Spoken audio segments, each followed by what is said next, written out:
Assalamualaikum dear viewers, welcome to our YouTube channel, online classes and tutor tricks.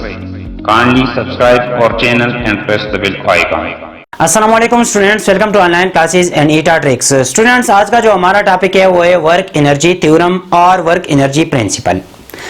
Students, last lecture में हमने work के बारे में पढ़ा था, एनर्जी के बारे में पढ़ा था, काइनेटिक एनर्जी के बारे में पढ़ा था। हमने काइनेटिक एनर्जी के लिए एक रिलेशन डिराइव किया था जो था 1/2 mv²। इसी तरह हमने पोटेंशियल एनर्जी के बारे में पढ़ा था। तो स्टूडेंट्स, हमने ये ऑब्जर्व किया था कि वर्क क्या होता है, ये एक्चुअली एनर्जी होती है। सो हम कह सकते हैं कि work is nothing but it is actually the transfer of energy. जो बॉडी वर्क करती है उसकी एनर्जी डिक्रीज होती है, जबकि जिस बॉडी पे वर्क होता है उसकी एनर्जी इंक्रीज होती है। सो हम कह सकते हैं कि वर्क क्या है, it is the transfer of energy from one body to another body.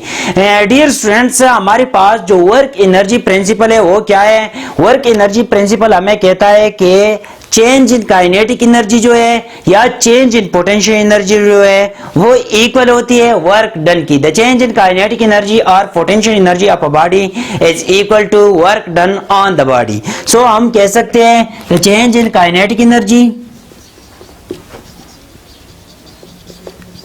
Change in kinetic energy और change in potential energy is equal to work done। ये हमारे पास वर्क एनर्जी थ्योरम है कि चेंज इन काइनेटिक एनर्जी और change in potential energy जो है ये इक्वल होती है वर्क डन की। तो डियर स्टूडेंट्स, इसको हम मैथमेटिकली प्रूव करेंगे कि वर्क डन जो है किस तरह चेंज इन काइनेटिक एनर्जी की इक्वल होता है, चेंज इन काइनेटिक एनर्जी, और वर्क डन जो है वो किस तरह चेंज इन पोटेंशियल एनर्जी की इक्वल होता है। ये हमारे पास वर्क एनर्जी थ्योरम है। Change in kinetic energy is equal to work done और change in potential energy is equal to work done. तो डियर स्टूडेंट्स, पहले हम इसको प्रूव करते हैं कि किस तरह चेंज इन काइनेटिक एनर्जी जो है वो वर्क डन के इक्वल होता है। स्टूडेंट्स, हम सपोज करते हैं कि यहाँ पे हमारे पास एक बॉडी है जिसकी इनिशियल वेलोसिटी है vi। ये हमारे पास एक बॉडी है जिसकी मास है m और इनिशियल वेलोसिटी है vi। अब डियर स्टूडेंट्स, यहाँ पे हमने एक फोर्स लगा लिया इस डायरेक्शन में, तो इस फोर्स की वजह से इस बॉडी की जो वेलोसिटी है वो चेंज हो जाएगी। सपोज हम कंसीडर करते हैं कि after covering a distance its velocity is vf। इसकी वेलोसिटी हमारे पास क्या है? vf। अब डियर स्टूडेंट्स, यहाँ पे हमने फोर्स लगा लिया और फोर्स की वजह से बॉडी ने हमारे पास जो डिस्टेंस कवर किया हुआ है। अब डियर स्टूडेंट्स, यहाँ पे हमने फोर्स लगा लिया तो इस पे हमने वर्क किया और वो वर्क इक्वल होता है work done is equal to F dot S. अब डियर स्टूडेंट्स, यहाँ पे हमने फोर्स भी इस डायरेक्शन में लगाया हुआ है और डिस्प्लेसमेंट या डिस्टेंस जो है वो भी इस डायरेक्शन में कवर हो रहा है। तो हमारे पास यहाँ पे वर्क डन आ जाएगा F S cos of theta. यहाँ पे आ जाएगा work done is equal to F S cos of, यहाँ पे अगर आप देखें फोर्स भी इस डायरेक्शन में है, डिस्प्लेसमेंट भी इस डायरेक्शन में है, तो दोनों के दरमियान जो एंगल है वो है 0। यहाँ पे मैं लिख सकता हूँ F S cos of 0, cos of 0 is equal to 1। So यहाँ पे हमारे पास आ जाएगा work done is equal to F S. अब डियर स्टूडेंट्स, यहाँ पे हमारे पास F इक्वल होता है work done is equal to F equal होता है ma के। According to Newton second law F is equal to ma। So यहाँ पे हम लिख सकते हैं ma इनटू s। ये हमारे पास आ गया इक्वेशन नंबर 1। अब डियर स्टूडेंट्स, हमारे पास ये इक्वेशन आ गया। इस इक्वेशन के लिए हमने निकालना है s की वैल्यू और इसके लिए हम यूज करेंगे थर्ड इक्वेशन ऑफ मोशन। तो थर्ड इक्वेशन ऑफ मोशन जो हमारे पास है वो है 2as is equal to vf square minus vi square. Dear students, यहाँ पे हमारे पास आ जाएगा s is equal to vf square minus vi square divide by 2a। ये हमारे पास होगा इक्वेशन नंबर 2। इस इक्वेशन नंबर 2 को उठाए और इक्वेशन नंबर 1 में पुट करें तो हमारे पास वर्क डन आ जाएगा ma और s की जगह ये पुट करें तो हमारे पास vf square minus vi square divide by 2a आ जाएगा। अब डियर स्टूडेंट्स ये ए और ए हमारे पास कैंसिल हो जाएगा, तो वर्क डन आ जाएगा m vf square minus m vi square divide by 2, या हम इसको इस तरह लिख सकते हैं work done is equal to 1/2